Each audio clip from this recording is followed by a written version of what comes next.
First definition చూద్దాం, తర్వాత derivative part discuss చేద్దాం. So rate of cooling of a hot body is directly proportional to the difference in average temperature of the body to the difference temperature of the surroundings provided. Okay, so ఇప్పటి వరకు ఒక పార్ట్లో discuss చేద్దాం. చూడండి, so cooling అంటే ఏంటి? హాట్గా ఉన్న బాడీని కూల్ చేయడం, అవునా? అంటే దాని ఏంటి? టెంపరేచర్, హాట్ టెంపరేచర్ ఒక రకమైన టెంపరేచర్లో మెయింటైన్ అవుతుంటే, అంటే ఎక్కువ వాల్యూస్లో మెయింటైన్ అవుతుంటే ఆ టెంపరేచర్ వాల్యూస్ని డిక్రీజ్ చేసుకుంటూ రావడం.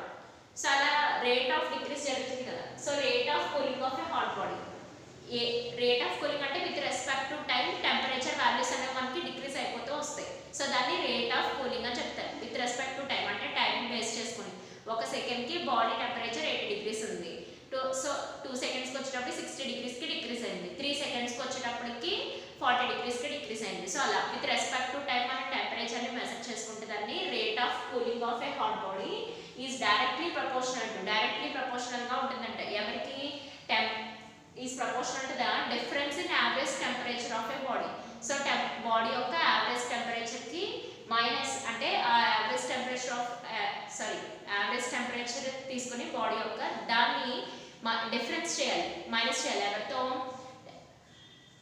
To the temperature of the surroundings. So ఇప్పుడు for example average temperature of the body theta అనుకోండి. ఇది మనకి average temperature of the body. Okay, so average temperature of the body మనకి తీటా కింద తీసుకుంటాం.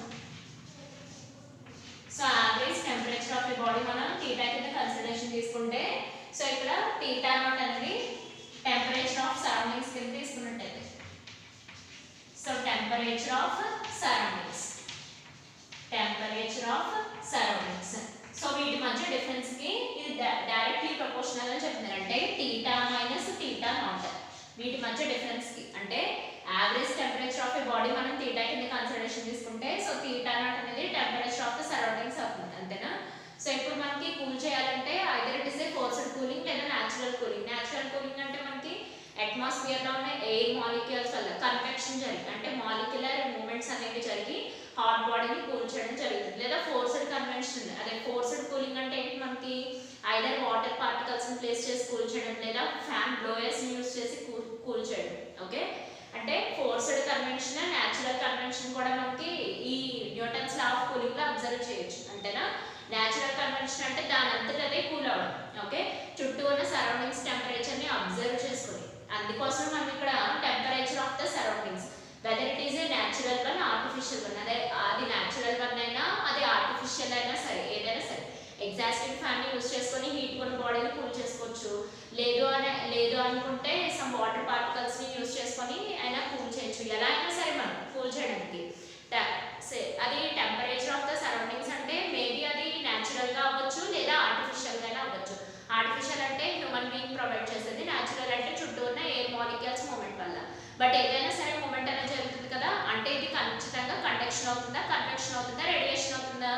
అన్డౌటెడ్ గా చెప్పాలంటే ఇది మనకి కన్వెక్షన్ అవుతుంది. ఎందుకని? పార్టికల్ మూమెంట్స్ వల్ల హాట్ బాడీ అనేది కోల్డ్ బాడీ కింద కన్వర్ట్ అవుతుంది. ఓకే, సో అయితే న్యూటన్స్ చెప్తుంది ఏంటంటే ఏ పర్టికులర్ టైం పీరియడ్లో టైంని మెజర్ చేస్తూ, అంటే పర్టికులర్ టైం కింద చెప్పిన ఎగ్జాంపుల్ లాగే 1 సెకండ్ టైంకి 80 degrees మెయింటైన్ అవుతుంటే 2 second degreesకి 60 degrees, 3 second degreesకి 40 degrees, అలా with respect to time measure చేస్తే దాన్ని రేట్ ఆఫ్ కూలింగ్ అని చెప్తాం. అది ఎవరికి ప్రపోర్షనల్గా ఉందంటే directly proportional to the temperature difference. ఎవరెవరి temperature difference? Average temperature of a బాడీకి మైనస్ టెంపరేచర్ ఆఫ్ ద సరౌండింగ్స్కి, వాటి డిఫరెన్స్కి డైరెక్ట్లీ ప్రపోర్షనల్గా ఉందంట. ఓకే, ఇక్కడ ఇంకో విషయం కూడా డిస్కస్ చేశారు. ఏమని? ఇక్కడ చూడండి, టెంపరేచర్ డిఫరెన్స్ స్మాల్గా ఉన్నట్టయితే, ఒకవేళ అలా ఉన్నట్టయితే అంటే సరౌండింగ్స్కి సిస్టమ్కి, చుట్టూ ఉన్న సరౌండింగ్స్కి లేదా మనం తీసుకున్న హాట్ బాడీకి మధ్య టెంపరేచర్ డిఫరెన్స్ మరి మైన్యూట్గా లేదా స్మాల్గా వస్తే the nature of A radiating surface remaining same అని చెప్తారు. అంటే రేడియేటింగ్ సర్ఫేస్ అంటే ఇవ్వడం, లాస్ట్లో కూడా చెప్పారు. ఎమిషన్ అంటే హీట్ ఎనర్జీని ఇవ్వడం లేదా కోల్డ్ ఎనర్జీని ఇవ్వడం, ఏ ఎనర్జీనైనా ఇవ్వడం. ఓకే, అబ్జర్వేషన్ అంటే తీసుకోవడం, మాలిక్యులర్ అరేంజ్మెంట్ నుంచి ఇవ్వడం, తీసుకోవడం. యాక్చువల్లీ లాస్ట్ చెప్పాను కదా, సన్లైట్ ఎమిట్ అవుతుంది, అది ఎమిసివ్ పవర్. చుట్టూ ఉన్న ఎన్విరాన్మెంట్లో ఉన్న లివింగ్ థింగ్స్ అయినా నాన్ లివింగ్ థింగ్స్ అయినా ఏదైనా సరే అది అబ్జర్వ్ చేసుకుంటుంది, అది అబ్జర్వేటివ్ పవర్. ఓకేనా. అలా రేడియేట్ చేసే సర్ఫేస్ సేమ్గా ఉంటుందంట. ఎందుకని అక్కడ టెంపరేచర్ డిఫరెన్స్ సేమ్ కదా, సో అందువల్ల అది హాట్ అయినా అవ్వచ్చు, అది కోల్డ్గా ఉంటుంది, అలా కోల్ కిందే ఇలా కూల్గా ఉన్నట్టు కిందే రిమైన్ అయిపోతూ ఉంటుంది అనమాట. ఓకే, మళ్ళీ ఒకసారి ఇది కలెక్ట్ చేసుకున్నట్టయితే rate of cooling of a hot body is directly proportional to the temperature difference that temperature difference however the average temperature of a body minus temperature of the surroundings అని చెప్తాం. So rate of cooling అని ఎందుకు చెప్పాం, with respect to time మనం cooling calculate చేస్తున్నాం కాబట్టి. ఓకేనా, so దీన్ని ఈక్వేషన్ ఫామ్ లో చెప్పుకోవాలి. జనరల్ గా హీట్ ఎనర్జీని కోల్డ్ ఎనర్జీ కింద కన్వర్ట్ చేస్తున్నాం కాబట్టి ఎనర్జీ వాల్యూస్ ని క్యూ కింద తీసుకుందాం, క్యాపిటల్ క్యూ కింద తీసుకుందాం. Okay, with respect to time చెప్పారు కాబట్టి డిటి అని రాస్తాం అనమాట. అంటే ఏంటి, with respect to time heat energy అనేది చేంజ్ అవుతూ ఉంటుంది. ఓకేనా, ఎగ్జాంపుల్ గా మళ్ళీ అదే చెప్తాను. 1 సెకండ్ నుంచి 80 డిగ్రీస్ అయితే 2 సెకండ్ నుంచి 60 డిగ్రీస్ అలా విత్ రెస్పెక్ట్ టు టైం మనం క్యాలిక్యులేట్ చేయగలిగితే అది రేట్ ఆఫ్ కూలింగ్ లేదా రేట్ ఆఫ్ హీటింగ్ అని చెప్తాం. ఓకే, సో ఇది ఈక్వేషన్ ఫామ్ లో చెప్పొచ్చు.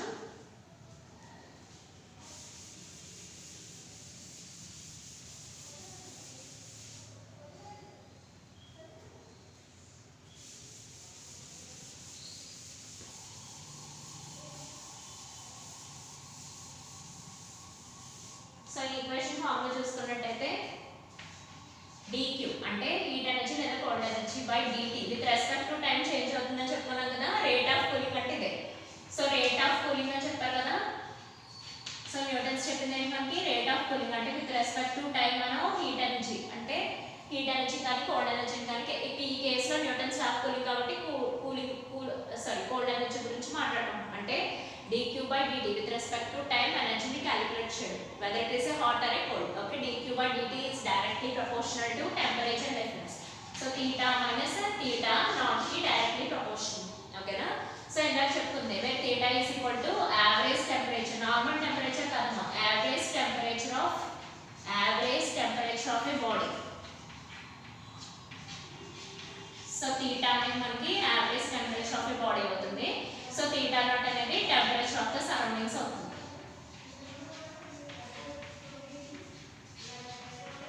సో theta naught అనేది మనకి టెంపరేచర్ ఆఫ్ ద సరౌండింగ్స్ అవుతుంది. ఓకే, సో బాడీకి ఉన్న యావరేజ్ టెంపరేచర్ ని, so temperature of the surroundings ని మనం డిఫరెన్స్ చేసేదానికి rate of cooling directly proportional అవుతుంది. సో ఈ ప్రపోర్షనాలిటీని తీసేయడం కోసం మనం సమ్ కాన్స్టెంట్ కి ఏం యూస్ చేసుకుంటాం. So dq by dt is equal to so ఇక్కడ మైనస్ ప్లేస్ చేయాలమ్మా. సో ఇక్కడ minus k into theta minus theta naught అన్నమాట. సో ఈ మైనస్ ఎందుకంటే టెంపరేచర్ డిక్రీస్ అవుతుందని చెప్పడం కోసం. సో ఈ మైనస్ ఇండికేషన్ దేనికి అంటే టెంపరేచర్ డిక్రీస్ అవుతుంది అని చెప్పడం కోసం అన్నమాట. మైనస్ ఇండికేట్స్, ఆ విషయం కూడా డిస్కస్ చేద్దాం. So minus indicates temperature decrease. So temperature decrease అవుతుందంటే ఆటోమేటికల్ గా కూల్ అవుతున్నట్టే కదా దాని అర్థం. సో టెంపరేచర్ డిక్రీస్ అవుతుందంటే దాని అర్థం హాట్ బాడీ కూల్ అవుతుందని అర్థం. సో మైనస్ ఇండికేషన్ దానికోసం ఉంది. dq by dt is equal to minus k into theta minus theta naught. So ఇక్కడ మైనస్ మనకి టెంపరేచర్ డిక్రీస్ ని ఇండికేషన్ అవుతుంది. ఈ ప్రపోర్షనాలిటీ తీసేయడం కోసం సమ్ k అనే కాన్స్టెంట్ ని ప్లేస్ చేస్తాం. అంటే where k is equal to constant అని చెప్తాం. Okay, so Newton's law of cooling ఏం చెప్తుంది, rate of cooling is directly proportional to the difference of the temperature difference where theta is nothing but average temperature of a body to the temperature of the surroundings. Okay na, so dq by dt is equal to minus k into theta minus theta naught అని చెప్తారు. Okay, ఇక్కడ k అనేది మనకి constant అన్నమాట. Minus ఎందుకు place చేసామంటే cooling అన్నమాట. Cooling కదా, కూలింగ్ అవ్వాలంటే మనకి ఆ బాడీ యొక్క టెంపరేచర్ డిక్రీస్ అవుతూ రావాలి. ఓకేనా, సో ఇది మనకి స్పెసిఫిక్ హీట్ కాన్సెప్ట్ తో కూడా చెప్పొచ్చు. మాస్ ని స్పెసిఫిక్ హీట్ ని తీసుకొని వేరే ఈక్వేషన్ కూడా డెరైవ్ చేయొచ్చు.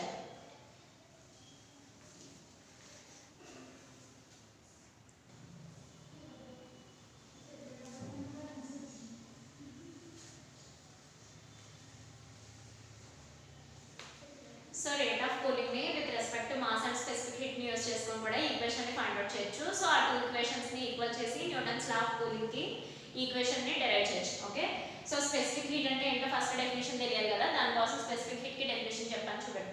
So specific heat S is equal to heat required to rise the temperature of a body to 0 degree centigrade నుంచి some value of the degree centigrade కి, అంటే బాడీ టెంపరేచర్ ని race చేయడం కోసం యూస్ చేసేది.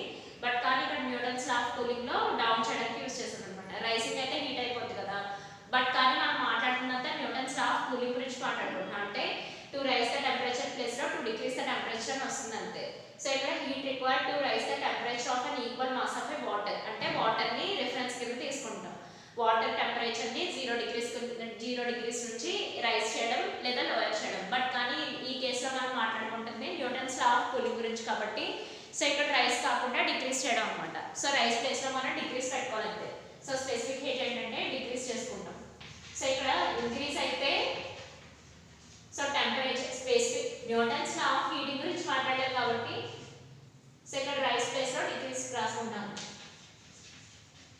మనం మాట్లాడుతున్నంత కూలింగ్ గురించి కదా, అందుకోసం మనం టెంపరేచర్ ని డిక్రీస్ చేసుకుంటూ రావాలి. Okay, so heat required to decrease the temperature. అక్కడ మనకి హీట్ ఎనర్జీ కాకుండా కూల్ ఎనర్జీ అని పెట్టుకోవాలన్నమాట. So decrease the temperature of a body to 0 degree centigrade నుంచి మైనస్ డిగ్రీ సెంటిగ్రేడ్స్. మైనస్ అంటే ఇక్కడ కనబడుతుంది మనకి ఆ బాడీ కూల్ గా ఉందని చెప్పడం కోసం మనం మైనస్ యూస్ చేసుకుంటాం. Okay, so heat required to decrease the temperature of an equal mass of a water ని రిఫరెన్స్ గా తీసుకొని అది 0 డిగ్రీ సెంటిగ్రేడ్ నుంచి డిక్రీస్ చేసుకుంటూ రావాలి. దాన్ని స్పెసిఫిక్ హీట్ అని చెప్తాం. సో ఈ స్పెసిఫిక్ హీట్ కాన్సెప్ట్ ని యూస్ చేసుకునే మనం రేట్ ఆఫ్ కూలింగ్ కి ఈక్వేషన్ చెప్పొచ్చు. So dQ/dt is equal to dQ/dt is nothing but rate of cooling కదా. So rate of cooling, so ఈ రేట్ ఆఫ్ కూలింగ్ ని ఈ ఈక్వేషన్ లా చెప్పొచ్చు అన్నమాట. m × s × dθ/dt అని చెప్తాం అన్నమాట. వేరే m అంటే మనకి mass of the body, s అంటే స్పెసిఫిక్ హీట్. ఓకేనా, m అంటే ఇక్కడ మనకి మాస్ ఆఫ్ ద బాడీ తీసుకుంటాం. సో m అంటే ఇక్కడ మనకి మాస్ ఆఫ్ బాడీ, s అంటే మనకి స్పెసిఫిక్ హీట్, dθ/dt అంటే temperature variation with respect to time అన్నమాట. అంటే rate of change of temperature. So rate of change of temperature. So ఈ rate of change of temperature ఎప్పుడు కనబడినా విత్ రెస్పెక్ట్ టు టైం మనకి temperature అనేది decrease అవుతుందని చెప్పడం కోసం అన్నమాట. So Newton's law of cooling -k × θ - θ0 కాకుండా ఈ ఈక్వేషన్ తో కూడా చెప్తాం. ఎలా ms × dθ/dt అని చెప్తాం అన్నమాట. dQ/dt అంటే rate of cooling will be equal to ms × dθ/dt, where m is equal to mass of the body, s అనేది మనకి స్పెసిఫిక్ హీట్. సో dθ/dt అంటే rate of change of temperature. So temperature difference ని తీసుకుంటాం ఇక్కడ మనం. Okay, so ఇక్కడ ఈ equation ని ఫస్ట్ ఈక్వేషన్ రెండింటిని ఈక్వల్ చేసుకుంటే మనకి న్యూటన్స్ లా ఆఫ్ కూలింగ్ ఒక ఈక్వేషన్ వస్తుంది. సో దాన్ని బేస్ చేసుకొని మనం ఒక ప్రాబ్లమ్ ని క్యాలిక్యులేట్ చేద్దాం. ఇక్కడతో మనకి ఈ చాప్టర్ అనేది కంప్లీట్ అయిపోతుంది. ఓకే,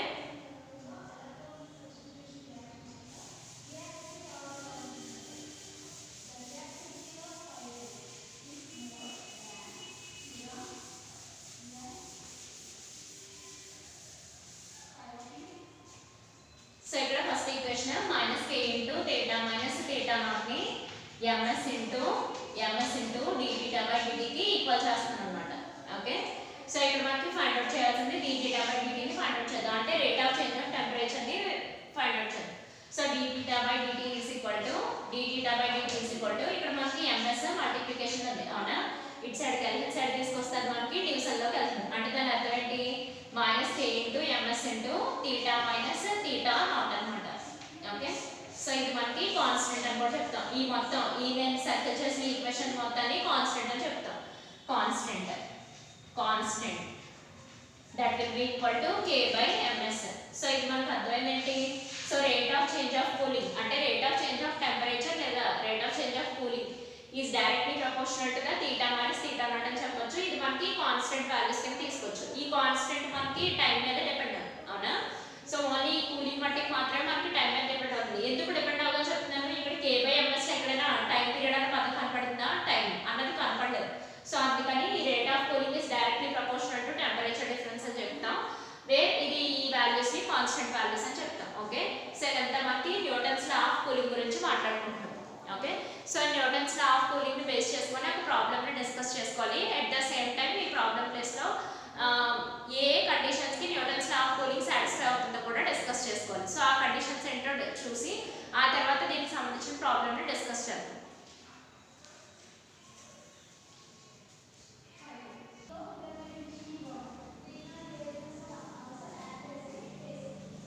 సో ఇక్కడ న్యూటన్స్ లా ఆఫ్ కూలింగ్ కి సంబంధించిన కండిషన్స్ ఒకసారి డిస్కస్ చేసుకుందాం. సో ఫస్ట్ కండిషన్ ఏంటంటే మనకి loss of heat is negligible by conduction. Conduction లో మనకు అసలు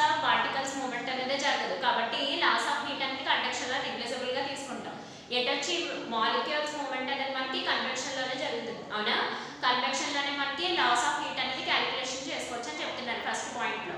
loss of heat is negligible in conduction. Conduction లో పార్టికల్ మూవ్మెంట్ ఎలాగా జరగదు కాబట్టి సో దానిలో నెగ్లిజిబుల్ అని తీసుకుంటాం. At the same time convection లో పార్టికల్ మూవ్మెంట్స్ అనేది జరుగుతుంది కాబట్టి సో లాస్ ఆఫ్ హీట్ ని అక్కడ క్యాలిక్యులేషన్ లో కన్సిడరేషన్ లో తీసుకుంటాం. ఓకే, అది first condition. So second condition వచ్చినట్టయితే loss of heat occurs steam and flow of air forced convection. అంటే దాని అర్థం ఏంటి, కన్వెక్షన్ చెప్పుకున్నప్పుడే పదే పదే రిపీట్ చేసుకున్నాం. Natural convection, forced convection.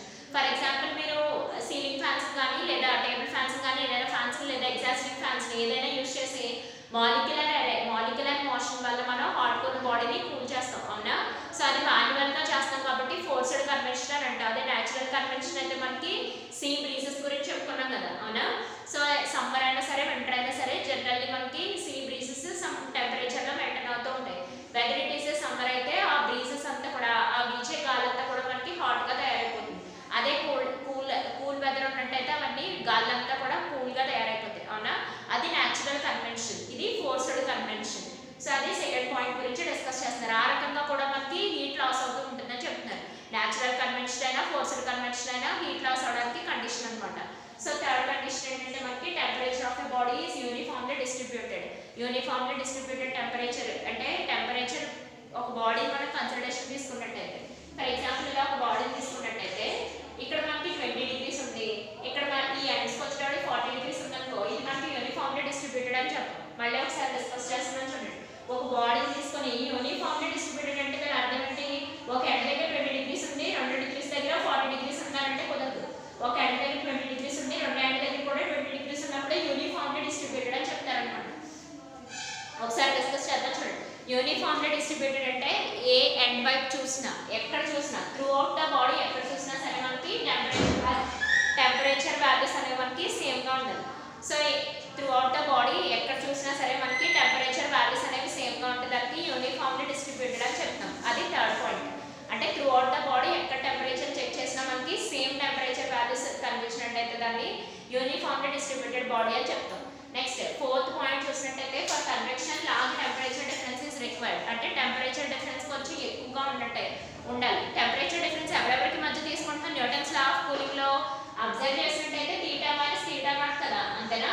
So ఈ టెంపరేచర్ డిఫరెన్స్ అనేది మనకి లార్జ్ గా మెయింటైన్ అవ్వాలంట ఖచ్చితంగా కన్వెక్షన్కి వచ్చాడు. ఆ స్మాల్ గా ఉండే సిచ్యువేషన్ ఏంటి మనకి 0 అంటే అక్కడ Newton's law of cooling work out అవ్వట్లేదు, అంటే dQ/dt వాల్యూస్ 0 అన్నట్టు అర్థం అవునా. మళ్ళీ ఒకసారి కలెక్ట్ చేస్తాను చూడండి. θ మైనస్ θ0 డిఫరెన్స్ వాల్యూస్ లార్జ్ గా మెయింటైన్ అవుతుంది. కన్వెక్షన్ లో ఖచ్చితంగా లార్జ్ గా మెయింటైన్ అవ్వాలి. ఒకవేళ ఆ డిఫరెన్స్ వాల్యూస్ కనుక స్మాల్ గా ఉన్నట్టయితే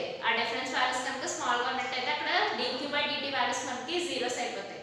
సో ఈ 4 కండిషన్స్ ఒకసారి కలెక్ట్ చేసుకున్నట్టయితే loss of heat is negligible. Loss of heat conduction లో లాస్ ఆఫ్ హీట్ మనకి నెగ్లిజిబుల్ గా తీసుకుంటాం. సో కన్వెక్షన్ లోకి వచ్చేటప్పటికి లాస్ ఆఫ్ హీట్ ని కన్సిడరేషన్ లోకి తీసుకుంటాం. ఎందుకని, సో ఈ టెంపరేచర్ డిఫరెన్స్ వల్ల. ఓకే, సో సెకండ్ పాయింట్ వచ్చినట్టయితే loss of heat occurs steam and flow of air. దాన్ని ఫోర్స్డ్ కన్వెక్షన్ అని చెప్తాం అవునా. సో కన్వెక్షన్ చెప్పుకున్నప్పుడే మనకి కండక్షన్ కన్వెక్షన్ రేడియేషన్ అనే క్లాస్ మీకు ఆల్రెడీ అప్లోడ్ అయింది. దాన్ని చూసినట్టయితే మీకు క్లారిటీ వస్తుంది. సో కన్వెక్షన్ లో న్యాచురల్ కన్వెక్షన్, ఫోర్స్డ్ కన్వెక్షన్ ఏదైనా సరే హాట్ కోర్ బాడీని కూల్ చేయడం మన మెయిన్ థీమ్. ఓకే, సో అది న్యాచురల్ గా అయినా సరే కూల్ గా అయినా సరే, అది న్యాచురల్ గా అయినా సరే అది మనకి ఫోర్స్డ్ ఏదైనా మెటీరియల్ ఎక్విప్మెంట్ యూజ్ చేసైనా సరే, అది సెకండ్ పాయింట్. థర్డ్ పాయింట్ వచ్చేసి టెంపరేచర్ ఆఫ్ బాడీ. ఈ బాడీ మీద ఇది ఫర్ ఎగ్జాంపుల్ ఒక రెక్టాంగులర్ పీస్ తీసుకున్నాం అనుకో, ఈ బాడీ మీద ఎక్కడ ఏ పాయింట్ దగ్గర టెంపరేచర్ చెక్ చేసినా మనకి సేమ్ టెంపరేచర్ చూపించాలి. అంతేగాని ఇక్కడ ఈ ఎండ్ దగ్గర 20 degrees మెయింటైన్ అయ్యి ఎండ్ దగ్గర 40 degrees మెయింటైన్ అవుతారంటే అది నాన్ యూనిఫామ్ డిస్ట్రిబ్యూషన్ అవుతుంది. ఓకే, దీన్ని యూనిఫామ్లీ టెంపరేచర్ డిస్ట్రిబ్యూషన్ అని చెప్తాం. సో ఫోర్త్ పాయింట్ వచ్చేసి వీటి θ మైనస్ θ0 డిఫరెన్స్ అనేది లార్జ్ గా మెయింటైన్ అవుతూ ఉండాలని చెప్తుంది. సో ఇదంతా మనకి న్యూటన్స్ లా ఆఫ్ కూలింగ్ కి సంబంధించిన కండిషన్స్ అన్నమాట. న్యూటన్స్ లా ఆఫ్ కూలింగ్ కి సంబంధించిన కండిషన్స్. ఓకే, సో దీన్ని బేస్ చేసుకుని ఒక ప్రాబ్లమ్ ఇస్తారు. ఆ ప్రాబ్లమ్ డిస్కస్ చేసుకుంటే ఇక్కడ మనకి thermal properties of the matter అనే చాప్టర్ కంప్లీట్ అయిపోతుంది. ఓకేనా. నెక్స్ట్ క్వశ్చన్ ఏంటంటే బిల్డింగ్ బాగా పైన అంటే ఫ్లోర్. ఇప్పుడు మనకి స్లాబ్ వేస్తారు కదా, స్లాబ్ కి పైన వైట్ పెయింట్ వేస్తారు. స్లాబ్ కి పైన వైట్ పెయింట్ వేసుకుంటారు, బాగా వైట్ పెయింట్. ఇప్పుడంటే ఏసీస్ వచ్చాయి, అలా కాకుండా అదివరకట్లో వైట్ పెయింట్ వేసేవారు. ఎందుకు వైట్ పెయింట్ వేస్తారు రూఫ్ కి అని అడుగుతారు. ఎందుకు వేస్తారు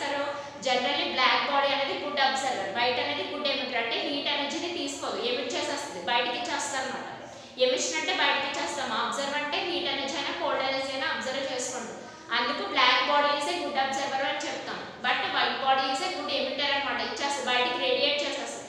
అందుకోసం రూఫ్స్ మీద వైట్ పెయింట్ కోట్ చేస్తారని అని చెప్పాలి. ఓకేనా, వైట్ రూఫ్స్ మీద వైట్ పెయింట్ ఎందుకు కోట్ చేస్తారని అడుగుతారు. Because white colour is a good emitter అని చెప్పాలి, అబ్జర్వర్ కాదు. గుడ్ ఎమిటర్ అంటే గుడ్ ఎమిటర్ అంటే ఏంటి, హీట్ ఎనర్జీని ఇలా ఇవ్వగానే బయటకి ఎమిట్ చేసేస్తారు అనమాట, అంతేగాని అబ్జర్వ్ చేసుకోదు. ఎప్పుడైతే అబ్జర్వ్ చేసుకోదో ఆ హాట్నెస్ అనేది కింద రూమ్లోకి దిగదు. ఆ రూమ్ కూడా మనకి చల్లగా ఉండడానికి యూస్ అవుతుంది అనమాట. అందుకోసం రూఫ్స్ మీద వైట్ పెయింట్ యూస్ చేస్తామని చెప్తాం. రూఫ్స్ మీద వైట్ పెయింట్ యూస్ చేయడానికి ఇదే reason. White colour is a good emitter, black colour is a good absorber. ఓకేనా, సో అందుకోసం రూమ్ని కూల్గా ఉంచుకోవడం కోసం మనకి రూమ్స్ అన్నిటిని లేదా హౌస్ అంతటిని కూల్గా ఉంచుకోవడం కోసం మనం రూఫ్స్ మీద వైట్ పెయింట్ని యూస్ చేస్తాం. ఓకేనా, రూఫ్స్ మీద వైట్ పెయింట్ ఎమిటర్ కాబట్టి, అదే బ్లాక్ ఎందుకంటే అబ్జర్వర్ కాబట్టి. అందుకే వేసవికాలంలో బ్లాక్ కలర్ డ్రెస్ వాడద్దని చెప్తారు. ఎందుకు, వేసవికాలంలో జనరల్గానే సరౌండింగ్స్ యొక్క టెంపరేచర్ ఎక్కువ, అవునా, ఆ టెంపరేచర్లో ఉన్న సరౌండింగ్స్ మనం అబ్జర్వ్ చేసుకుంటామని బ్లాక్ కలర్ క్లాత్స్ వేసుకోవద్దని చెప్తారన్నమాట. అబ్జర్వింగ్ అంటే అబ్జర్వ్ చేసుకోవడం అమ్మా, ఎమిటింగ్ లేదా రేడియేషన్ అంటే ఇవ్వడం. ఓకే, వైట్ కలర్ అందుకు చెప్తారన్నమాట. సో ఇక్కడ ఒక ప్రాబ్లమ్ డిస్కస్ చేద్దాం. దీనికి సంబంధించి న్యూటన్స్ లా ఆఫ్ కూలింగ్ సంబంధించి ఒక ప్రాబ్లమ్ డిస్కస్ చేసుకుంటే ఇక్కడతో మనకి thermal properties of the matter అనే చాప్టర్ కంప్లీట్ అవుతుంది. నెక్స్ట్ న్యూమరికల్ ప్రాబ్లమ్స్ డిస్కస్ చేయాలి, అది తర్వాత చూద్దాం.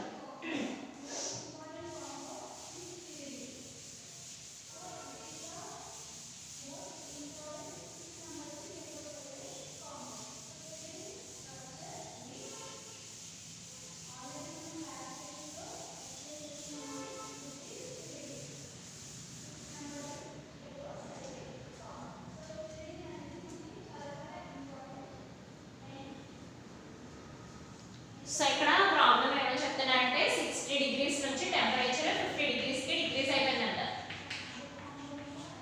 60 డిగ్రీ సెంటిగ్రేడ్ నుంచి టెంపరేచర్ 50 డిగ్రీ సెంటిగ్రేడ్కి డిక్రీజ్ అయిపోయిందంట. ఎంత, 5 మినిట్స్లో. ఇక్కడ మనకి 5 మినిట్స్లో డిక్రీజ్ అయిపోయిందంట. ఓకే, మళ్ళీ టెంపరేచర్ డిక్రీజ్ అయిందంట. ఎంత, 50 డిగ్రీ సెంటిగ్రేడ్ నుంచి 40 డిగ్రీ సెంటిగ్రేడ్కి టెంపరేచర్ డిక్రీజ్ అయిపోయిందంట. ఎంత, 8 మినిట్స్లో డిక్రీజ్ అయిందంట. సో ఇది ప్రాబ్లం అడుగుతున్నాడు అనమాట. 60 డిగ్రీ సెంటిగ్రేడ్ నుంచి 50 డిగ్రీ సెంటిగ్రేడ్కి టెంపరేచర్ డిక్రీజ్ అయింది. ఎంత టైంలో, 5 మినిట్స్ టైంలో. నెక్స్ట్ 50 డిగ్రీస్ నుంచి 40 డిగ్రీస్ డిక్రీజ్ అయింది. ఎంత టైంలో మనకి, 8 మినిట్స్ టైంలో. ఓకే, సో ఇప్పుడు టెంపరేచర్ ఆఫ్ సరౌండింగ్స్ వాల్యూస్ ఎంత అని అడుగుతున్నాడు. టెంపరేచర్ ఆఫ్ సరౌండింగ్ వాల్యూస్ ఎంత అని అడుగుతున్నాడు. So temperature of surroundings find out చేయాలి. So temperature of surroundings values అంటే మనకి తీటా నాట్ ని ఫైండ్ అవుట్ చేసుకోవాలన్నమాట. Temperature of the surroundings theta not values ని ఫైండ్ అవుట్ చేయాలి. మనకి న్యూటన్స్ లా ఆఫ్ కూలింగ్ నుంచి ఫార్ములా తెలుసు. ఏమని, d theta by dt is equal to last question formula, d theta by dt is equal to -k into ఆ ms values మనం ఏమి అక్కడ ms వాల్యూస్ 1 కి తీసుకుందాం. ms వాల్యూస్ మనకి 1 కింద తీసుకుందాం. సో అక్కడ ప్రాబ్లమ్ లో ఏం మెన్షన్ చేయలేదు. So k by ms into theta minus theta naught అన్నమాట. సో ఇక్కడ నేను ఇక్కడ టిక్ పెట్టిన దాన్ని ఫైండ్ అవుట్ చేయాలంటే temperature of the surroundings find చేయాలి. సో ఇక్కడ m గురించి s గురించి ఏం మాట్లాడలేదు కాబట్టి ms వాల్యూస్ 1 కింద తీసేసుకోవాలి. సో ఓకే, అంటే మాస్ స్పెసిఫిక్ హీట్ కూడా మనకి 1 కింద తీసుకున్నాము. k గురించి ఏమి ఇవ్వలేదు వాల్యూస్. సో k కింద ఉంచేద్దాం, దాన్ని 1 కింద తీసుకోకూడదు, కాన్స్టెంట్ వాల్యూస్ ఇస్తారు. సో ఇక్కడ m వాల్యూ s వాల్యూ 1 కింద తీసుకున్నట్టయితే so d theta by dt is equal to -k into so theta అంటే మనకి నార్మల్ టెంపరేచర్ కాదు, యావరేజ్ టెంపరేచర్, అవునా. సో ఇక్కడ theta వాల్యూస్ అంటే మనకి average temperatures. So normal temperatures అయితే ఒరిజినల్ గా తీసుకుందాం, బట్ కానీ యావరేజ్ టెంపరేచర్స్ కదా తీసుకోవాలి, అవునా. ఎట్ ద సేమ్ టైం ఇక్కడ మనకి టైం మినిట్స్ లో ఇచ్చాడమ్మా, సెకండ్స్ టైం లేదు, అవునా కదా. సో ఇక్కడ టైం మనకి మినిట్స్ లో ఇచ్చాడు, సెకండ్స్ లో లేదు, మరి సెకండ్సే కదా మనకి ఎస్ఐ సిస్టమ్ లో. అందుకని 5 into 60 అని రాసుకోవాలి. ఇక్కడ 5 into 60 అని రాసుకోవాలి. 5 into 60 సెకండ్స్ లో చెప్తాం అన్నమాట ఈసారి, మినిట్స్ లో కాకుండా సెకండ్స్ లో. ఇది మనకి ఎలా రాయొచ్చు, 8 into 60 సెకండ్స్ అని చెప్తాం. ఓకేనా, సో ఇది 5 into 60 seconds, 8 into 60 seconds, seconds లో చెప్పినట్టయితే మినిట్స్ లో కాకుండా. సో అందుకని ఈ ఫార్ములాని యూస్ చేసుకొని -k into theta minus theta naught, where theta అనేది మనకి యావరేజ్ టెంపరేచర్, theta naught ని ఫైండ్ అవుట్ చేయాలి. ఓకే, సో రెండు కేసులో కూడా మనకి రెండు కేసులు వచ్చాయి, first case second case. First case ఏంటి, 60 డిగ్రీస్ నుంచి 50 డిగ్రీస్ వెళ్తుంది. సెకండ్ కేసులో 50 నుంచి 40 డిగ్రీస్ వెళ్తుంది. సో అదే విషయం ఇక్కడ డిస్కస్ చేద్దాం. చూడండి, ఫస్ట్ కేసులో d theta by dt అంటే ఏమవుతుంది, 60 డిగ్రీస్ -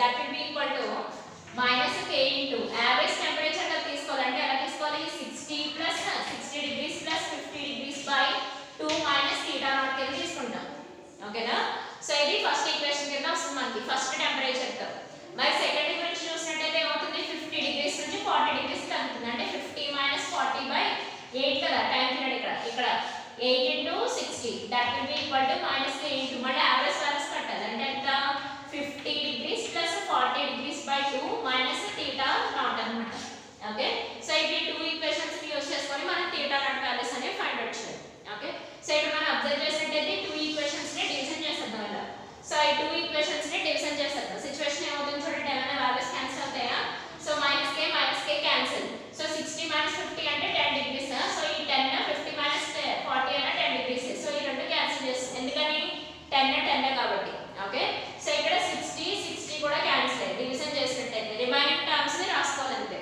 సో ఇక్కడ మీరు అబ్జర్వ్ చేసినట్టయితే ఇది మనకి 110 డిగ్రీస్ ఉంటుంది సో 110 బై 2 అంటే మనకి 55 సో ఇది 90 డిగ్రీస్ ఉంటుంది 90 డిగ్రీస్ బై 2 అంటే మనకి 45 అవునా కదా సో ఇక్కడ 110 డిగ్రీస్ వస్తామా 110 డిగ్రీస్ బై 2 అంటే మనకి 55 డిగ్రీస్ ఇక్కడ 90 డిగ్రీస్ వస్తుంది 90 డిగ్రీస్ బై 2 అంటే మనకి 45 డిగ్రీస్ అన్నమాట డైరెక్ట్ గా వస్తుంది ఓకే సో ఇక్కడ ఏం మిగిలిందో చూసుకోవాలి సో ఇక్కడ ప్రాబ్లమ్స్ ఎప్పుడు కూడా కొంచెం ఫాస్ట్ గా క్యాలిక్యులేషన్ చేసుకుంటా ఉంటే సో ప్రాబ్లమ్స్ అనేవి తొందరగా తేలిపోతాయి సో 50 డిగ్రీ ఇక్కడ మనకి 10 డిగ్రీస్ వచ్చింది కదా సో ఈ 10 డిగ్రీస్ ని 10 డిగ్రీస్ ఏం చేస్తాం క్యాన్సిల్ చేస్తాం రిమైనింగ్ ఏం మిగిలింది మనకి 1/5 by 1/8 so that will be equal to kk అని క్యాన్సిల్ సో ఇక్కడ రిమైనింగ్ 110 డిగ్రీస్ మైనస్ θ నాట్ అవునా కదా సో ఇక్కడ 110 డిగ్రీస్ బై 2 కాబట్టి ఎంత అవుతుంది మనకి 55 డిగ్రీస్ సారీ సో ఇక్కడ 55 degrees since it is a 110 degrees by 2 కదా సో 110 డిగ్రీస్ బై 2 మిగిలింది సో బై 90 డిగ్రీస్ బై 2 కాబట్టి ఇక్కడ 45 డిగ్రీస్ వేసుకుంటాం 45 డిగ్రీస్ మైనస్ θ నాట్ అన్నమాట సో ఇది ఎందుకు 90 డిగ్రీస్ బై 2 కదా అందుకని 45 డిగ్రీస్ వేసుకుంటాం ఓకేనా సో ఇక్కడ మనం అబ్జర్వ్ చేసినట్టయితే ఇది మనకి 1/5 1/8 దీన్ని ఎలా రాసుకోవచ్చు 8/5 కింద రాసుకోవచ్చు అవునా కదా so 8/5 is equal to 55 degrees minus theta naught by 45 degrees minus theta naught so దీన్ని ఏంటంటే క్రాస్ మల్టిప్లికేషన్ చేసుకోవాలన్నమాట క్రాస్ మల్టిప్లికేషన్ చేయాలి సో క్రాస్ మల్టిప్లికేషన్ చేసి theta naught వాల్యూస్ ని ఫైండ్ అవుట్ చేసుకోవాలి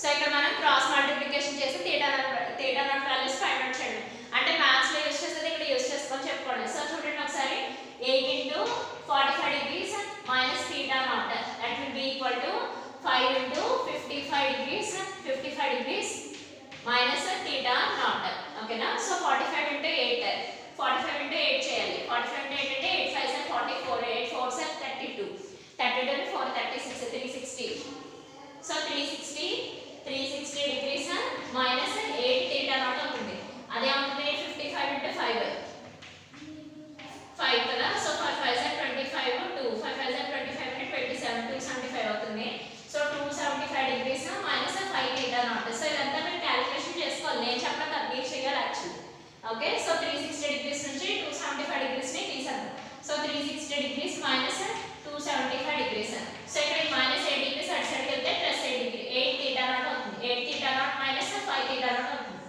8 theta naught minus 5 theta naught so 360 నుంచి 275 minus చేయాలి so 360 నుంచి 275 మైనస్ సో ఇక్కడ 5 ఇక్కడ వచ్చేసి మనకి 15 అవుతుంది సో 15 నుంచి 7 తీసేస్తే 8 సో 15 నుంచి 7 తీసేస్తే 8 సో 85 డిగ్రీస్ వస్తాయి సో 85 డిగ్రీస్ వచ్చింది 85 డిగ్రీస్ బై 3 theta naught అవుతుంది కానీ మనకి ఇక్కడ 3 మల్టిప్లికేషన్ అది సైడ్ తీసుకొస్తే division so 85 degrees by 3 that will be equal to theta naught so ఇప్పుడు 3 లో క్యాన్సిల్ చేసి theta naught వాల్యూస్ చెప్పాలి సో 3 లో క్యాన్సిల్ చేసినట్టయితే ఏమవుతుంది 3 into 85 degrees అంటే 3 2s are 6 చూసినట్టయితే 25 3 8s are 24 1 ఉంటుంది సో ఇక్కడ పాయింట్ 0 3 3s 9 1 ఉంటుంది మళ్ళీ అంటే 28.33 degrees వచ్చిందన్నమాట సో వాల్యూ ఎంత మనకి 28.33 degrees వచ్చింది సో అది మనకి టెంపరేచర్ ఆఫ్ ద సరౌండింగ్స్ కి equal temperature of the surroundings values ఎంత వచ్చింది 28.33 degrees వచ్చింది మళ్ళీ ఒకసారి కలెక్ట్ చేద్దాం చూడండి న్యూటన్స్ లా ఆఫ్ కూలింగ్ ఎప్పుడు కూడా డిఫరెన్స్ కి డైరెక్ట్లీ ప్రపోర్షనల్ గా ఉంటుంది ఎవరి డిఫరెన్స్ కి డైరెక్ట్లీ ప్రపోర్షనల్ యావరేజ్ డిఫరెన్స్ అర్థమైందా? సో యావరేజ్ డిఫరెన్స్ ఎన్ని టెంపరేచర్లు ఇస్తే అన్ని యావరేజ్ కట్టి దాన్ని ఆ వచ్చిన వాల్యూని ఎవరితో మైనస్ చేయాలి, ఎవరితో సబ్స్ట్రాక్షన్ చేయాలి, టెంపరేచర్ ఆఫ్ ద సరౌండింగ్స్తో సబ్స్ట్రాక్షన్ చేయాలి. ఓకేనా? ఇక్కడ 2 వాల్యూస్ ఇచ్చాడు కాబట్టి బై 2 అని తీసుకున్నాము. అదే ఫర్ ఎగ్జాంపుల్ 3 వాల్యూస్ ఇచ్చాడు అనుకో,